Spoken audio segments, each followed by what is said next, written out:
देखिए साहब, Telangana state minorities finance corporation को गवर्नमेंट ऑफ तेलंगाना की तरफ से पहले 50 करोड़ रुपए दिए गए थे और उसके बाद में रेस करते हुए 70 करोड़ रुपए दिए, यानी जुमला 120 करोड़ रुपीज़ दिए गए हैं माइनॉरिटीज़ को लोन देने के लिए, जिसमें मुस्लिम्स, क्रिश्चियंस, ईसाई और सरदार जी है इसमें। तो 2014 से लेके 2022 तक माइनॉरिटीज़ फाइनेंस कॉरपोरेशन का अगर आप रिकॉर्ड देखेंगे तो ये पहली मर्तबा एक 50 करोड़ रुपए यानी 120 करोड़ रुपीस आए हैं।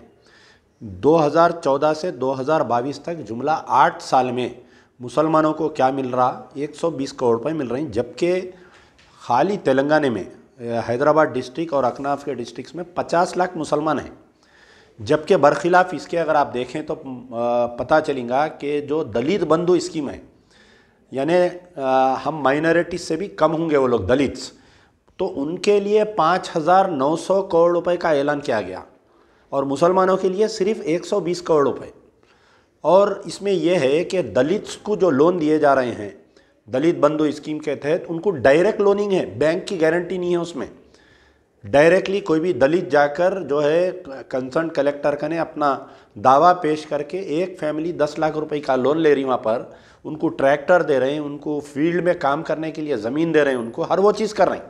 हमको जो लोन दिया जा रहा है, कई लोग खुशफहमी में हैं कि लोन जो है ये उनको ये नहीं मालूम कि बैंक के थ्रू दिया जा रहा है। अब जैसा अब आपको 50,000 रुपये के लिए आप लोन के लिए सबमिट करेंगे तो 20,000 रुपये माइनॉरिटी फाइनेंस कॉरपोरेशन देंगी, पूरे 20 भी नहीं देते, उसमें उन्होंने 17,000 का चेक देते खाली। और बैंक जो है 20,000 रुपये आपको देना, 10,000 रुपये आपका शेयर है। तो ऐसा 1 लाख रुपए का एक लोन दे रही, 2 लाख रुपए का एक लोन दे रही। तो बैंक आप बताइए कौन मुसलमानों को बैंक 20,000 रुपये का लोन देता, बताइए आप। और वो 20 भी नहीं देता, उन्हें भी 12,000 13,000 सैंक्शन करता, बहुत प्रेशर करे तो ये जो माइनॉरिटीज़ के लोन का जो ढंढोरा है ये सिर्फ़ और सिर्फ मुसलमानों को खामोश बिठाने के लिए ये है। और जिस तरीके से आपको अच्छा मालूम होगा कि रिसेंटली जब शहर में जो बारिश आई थी, घरों में पानी घुस गया, तो केसीआर साहब 10-10 हज़ार रुपये दिए बोल के ऐलान करे थे। किसको मिले आप 10,000 रुपये? वो जो पुराने शहर में मजलिस इत्तेहादुल मुस्लिमीन के कारकुन हैं उनको मिले पैसे, और जो तेलुगु देशम के वर्कर, टीआरएस के वर्कर्स हैं उनको मिले। तो ये लोन भी जो है आम आदमी की रीच से आउट है। ये लोन जो है वो टीआरएस भवन में और दारुसलाम में 120 करोड़ रुपए बढ़ जाते, कोई आम आदमी को इसका फ़ायदा होने वाला नहीं है। अगर चीफ मिनिस्टर की नीयत और नीति साफ होती तो आप 5,000 करोड़ रुपए दलित बंधु स्कीम लाए, वैसे ही आप जो है मुस्लिम बंधु स्कीम बोल कर लाना था। आप 5,900 करोड़ उनको दिए, हमको एक 3,000 करोड़ 4,000 करोड़ हमको देना था। तो कहाँ पर है आज? देखिए, मजलिस इत्तेहादुल मुस्लिमीन मजबूत क़यादत का दावा करती है और ये बोलते कि मैं स्टीयरिंग हूँ, मैं जिधर चाहे उधर गाड़ी ले जा सकता हूँ। एक भाई बोलते कि मैं जिसको चाहे उसे तख्त पर लिटा सकता हूँ, उसको तख्त पर बिठा सकता हूँ। तो वो मजलिस की क़यादत की वो सलाहियत, वो ताकत कहाँ पर गई? 5,900 करोड़ रुपए दलित बंधु में, और आपको भीख का चिप्पा 120 करोड़ रुपए का दे दिया आपको हाथ में। वो बेचारे हमारे माइनॉरिटीज़ कमीशन के चेयरमैन क्या कर सकते? उन्हें शरीफ आदमी है बेचारा, कोशिश कर रहा, लेकिन यहाँ पर जो है सिर्फ़ और सिर्फ आपको बेवकूफ़ बनाया जा रहा है। ज़्यादा खुशफहमी में रहने की ज़रूरत नहीं है। अपने अपने कंसर्न एमएलए को सवाल करो, जो भी मुस्लिम एमएलए है, टीआरएस के मुस्लिम एमएलए को, एमएलसी को, चेयरमैन को, सबको आप लोग सवाल करिए।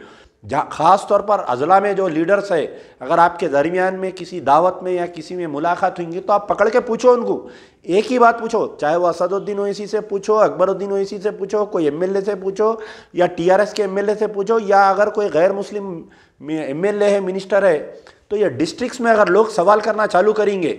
अब फ़र्ज़ करिए करीमनगर में है, करीमनगर के लोग मुस्लिम जाके वो कंसर्न उनका एमएलए मिनिस्टर है उससे पूछो।